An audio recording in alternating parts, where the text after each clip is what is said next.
I'm Vicki Hogarth and welcome to Southwest Magazine. My guests today are Gwen Smith-Walsh and Alexa Grant of the Terry Fox Foundation. Thank you both for being here. Thank you for having us. Yeah. We have the Terry Fox Run coming up, traditionally September. Can you tell me a little bit about what that's going to look like this year? Obviously, we're still in the pandemic, but things are changing.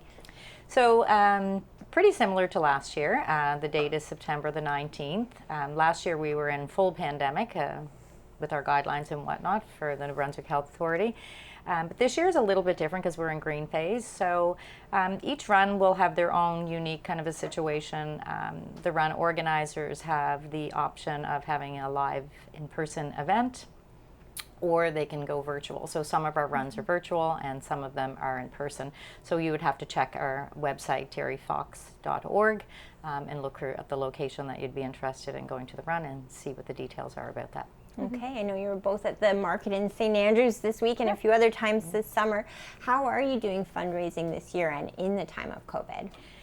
So of course it affects everything. Last year was a little bit of a hit to the purse string, so to speak.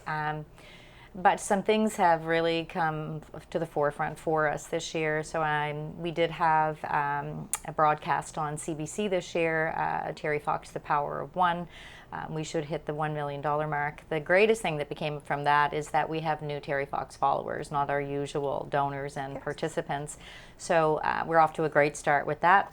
Fundraising really will amp up this month and in September and into October, especially around run dates, September the 19th, and then of course with our school runs. And then we have some other feeder events as well with special events and whatnot.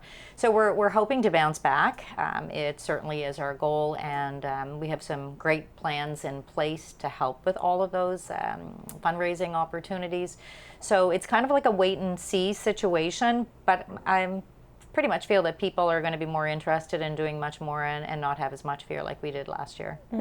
Alexa, I look at someone like you and I think your lifetime didn't even overlap with Terry Fox, yet he remains such an important icon in Canadian history and for generations to come. Why do you think Terry still has this huge role in Canada? Well, cancer definitely hasn't gone anywhere. People still suffer from it every day, millions of people. And what Terry set out to do was find a cure for cancer, and we still haven't done that yet. And I'm confident that one day we will. And Terry's dream and everything he did will definitely be a huge part of that. So I think it's still important to carry it on because, like I said, we haven't found the cure yet, and we need to keep going until we do. Do you notice that, Gwen, that it just continues with generation, the same dedication? Absolutely. As an example, today when we were doing some Terry Fox trivia down at the market, we have a lot of children that recognize Terry Fox, who he is, because of the school program. So, I mean, grandparents, parents, children in this era right now are all recognizing who Terry Fox is. So you could be in kindergarten or primary, and then you could be in high school, or you could be a senior citizen who's watched Terry Fox even run throughout your region. He still affects everybody, still impacts everyone. He is a Canadian hero, and he will continue to be one for sure. And Gwen, people know you across New Brunswick as one of the directors for the Terry Fox Foundation in the East Coast of Canada. Can you talk a little bit about what your role is specifically at the Terry Fox Foundation? So basically, we look after everything to do with Terry Fox Foundation, all fundraising campaigns, the management of different fundraising events, like the school programs. We're directly involved with all of the schools in New Brunswick who participate in their event in September. So all of the organizational things that have to go into play with getting the school ready. We actually start back in January and February planning for this fall event, which seems like to some people that really you have to start back then in planning, but there are a lot of nuts and bolts to it. So we're a fundraiser, we're a manager, and we always have Terry at the forefront, making sure that his story and his legacy continues. So it's a lot of work. It's very proud work that we do, and we enjoy bringing students on like Alexa every summer that will probably continue to be a Terry Foxer for the rest of her life and with her family in the future, I'm sure. And Terry's family, I understand, is still quite involved in the foundation. What is their role and how are they involved? So Terry's oldest brother, Fred Fox, is the volunteer support relations manager for the foundation, and he is actually the voice of the family and Terry's image. So Fred is pretty much the head of the family, and anything to do with Terry Fox himself, he's basically, we'll call him the boss of the Terry Fox Foundation in a way when it comes to the family side of things. Terry's very still part of much of their family, even though he's not here with us today, and he carries on all the values that Terry wanted back then. So they ensure that his requests and all the morals and values that have been set back then in 1980 still continue. So it's very important. Daryl Fox, who was with Terry on the Marathon of Hope and joined him actually in New Brunswick in May 1980, he is directly involved as a consultant with the Terry Fox Research Institute, and Judas is with the Legacy Fund for the Terry Fox Foundation. I always say you can tell a true Canadian by how far you can talk without crying when you talk about Terry Fox, because I can feel tears just talking about him now. Yeah. What is it about him as a person that you think carried on for so long, and why have all Canadians taken a part of Terry's journey before I start crying and made it part of their own? I think when I look back at him and you picture him on that road running, for me it amazes me even today when I think about him, what he sacrificed, because he sacrificed himself to help others. As you probably heard or read in a book about him, that he was sort of a selfish person, or he thought he was in some way, but he certainly did a 360 when it came to that. It's kind of interesting that how many people still recognize him, still talk about him, and try to recall how many years ago this was. We had a lady today that was in New Brunswick here visiting and said, "Oh, is it 30-some years?" And we're like, "No, it's 41, and they're kind of mesmerized. It's that long since he's continued his journey. But yeah, he's affected many people in many ways. We actually, I spoke to a lady today who has cancer and is talking about her journey and what it has meant and whatnot, and I had the pleasure of actually being able to share with her, well, we funded some particular types of cancer of the type that she has been diagnosed with, and we just need to keep plugging ahead and keep moving in the direction to find a cure. So for all the people that he's impacted over the last 41 years and will continue to, I think that is one of the biggest visions for them and their story, and how it's impacted them in so many ways through the fundraising efforts that we had. And without those fundraising efforts that Terry started 41 years ago, cancer research would not be where it is today. So I think it depends on your story and what it means, what Terry means to you, and we actually talk about that sometime. I'm 42, so I don't remember him in the news. I was born in Victoria, and I remember there was a statue of Terry Fox where he was supposed to end his race. He ended, though, in Thunder Bay, as we know. You were obviously so much younger. Yes. When did you get involved in his story? What was it about him? Is it from the walks at school? I'm always curious to know how younger generations pick up that torch and carry it. Yeah, so it was definitely school that started it out. So I actually can remember being, I believe it was probably 3rd or 4th grade. That's as far back as I can remember. And we watched the video in class before we did the run, where Terry is speaking, talking about how he wants us to continue and keep doing it. And it's just such a powerful, moving video. And I was just a young kid then, and I remember feeling like I wanted to leave the room, not because I didn't like what I was seeing, but because I was just so overcome with emotion and like it just this weird feeling that I'd never had before as an 8-year-old child. And now come to realize that feeling that I was feeling at the time was like just overwhelming sense of like, wow, this man is incredible. What he has done, what he did for all of the Canadians that were struggling with cancer. It was just, it floored me. And as an 8-year-old child, the emotions were differently expressed then. But now looking back at it, yeah, that started it. And then I did it every single year. at my elementary school, middle school, all through high school, and then now I've continued on doing it on my own now that I'm done school. So yeah, definitely had an impact. Yeah. And I know again with COVID-19, it's been harder to go door to door to organize runs in the same way. So what are ways people can donate if they're not finding the traditional avenues as other years? Mm-hmm. So there's a couple of different options. One, of course, is the website. So if you go to terryfox.org, you can find different areas where you can donate. There's general donations, or you can go on Terry Fox Run, register, and then you can go somewhere in your own region. Let's say it was New Brunswick and I wanted to pick St. Andrews. St. Andrews has that option there. So you can do that as well. You could also call the local office where we are in Fredericton if some people want to donate that way and they feel it might be a little bit safer. So you could call the local number, which is 506-458-2618. You can also, if you're going to see some posters that we will be putting up in St. Andrews, there's a QR code that will be on that poster, and you will see it throughout other regions as well. You can use that for donation. It'll take you straight to the website. You just use your camera on your iPhone or your Android phone and take a picture with your camera, off you go. And you can donate that way. At the market today, of course, we had in-person donations and that sort of thing.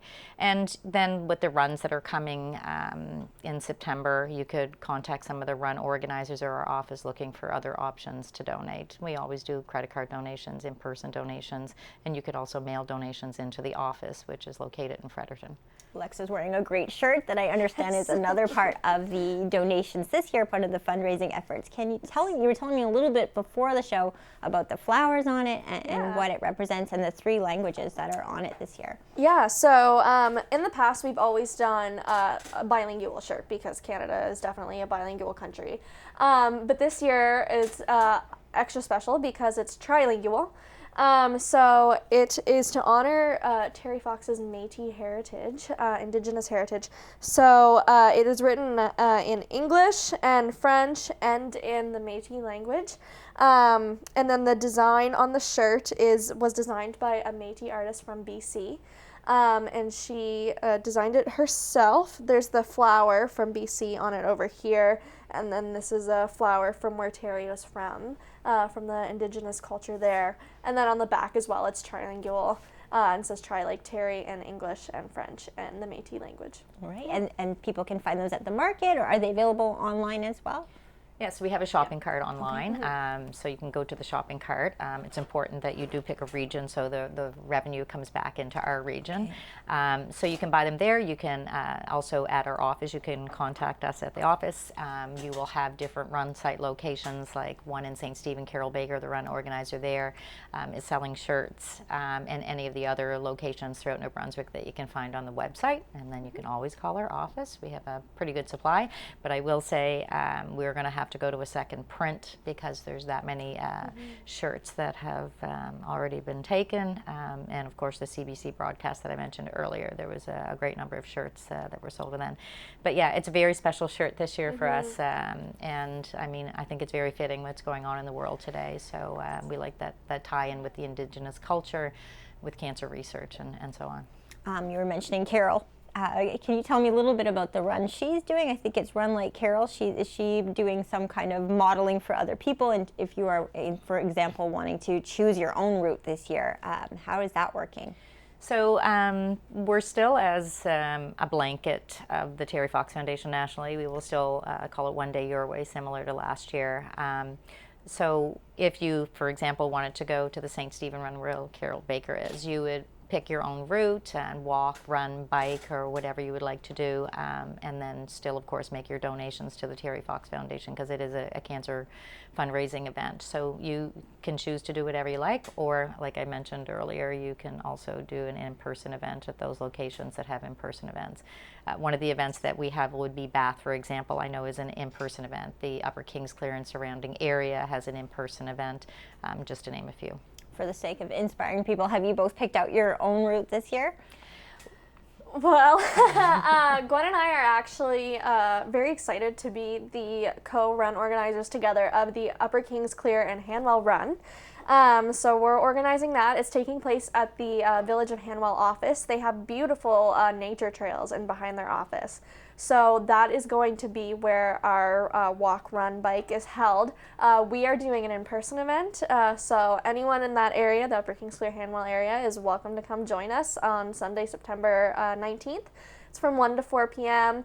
We have entertainment, we have a food truck coming, we've got games for kids, it's going to be great, and so we're very excited and very, very fortunate that we're able to do that in-person event this year. So yeah, that's what we're going to be doing. And it's nice because we get to do something in person, and of course families will play it safe and stay in their own cohorts and whatnot, and we'll provide as many parameters as we can to make sure that everyone is safe. We'll have masks provided, hand sanitizer, and those sorts of things. So, but online is a huge part of our donations, even if you choose to stay safe and stay at home or do your own little family event. So online donations were at an all-time record last year, and so we're expecting something very similar this year as well. But we still do have those pledge sheet donors that love the traditional way of doing things, so we will have those options too. And a lot of those donors or participants from last year will have a personalized pledge sheet mailed to them this year, so they'll have that option as well. I think that's some of my earliest memories of childhood going door to door was on behalf of the Terry Fox Run, so it brings back a lot of memories. I want to get into what the Terry Fox Run does with the donations to tell people about how they fund research, but you did mention that COVID-19 had an impact on fundraising. I'd love for you to just touch on that and how it impacted you as an organization. So for the most part, last year because of COVID and trying to pivot and find ways to, still keep Terry Fox's legacy and his request to keep a Terry Fox event and raising funds for cancer research, we did our best, and we were certainly more successful than we even imagined that would happen.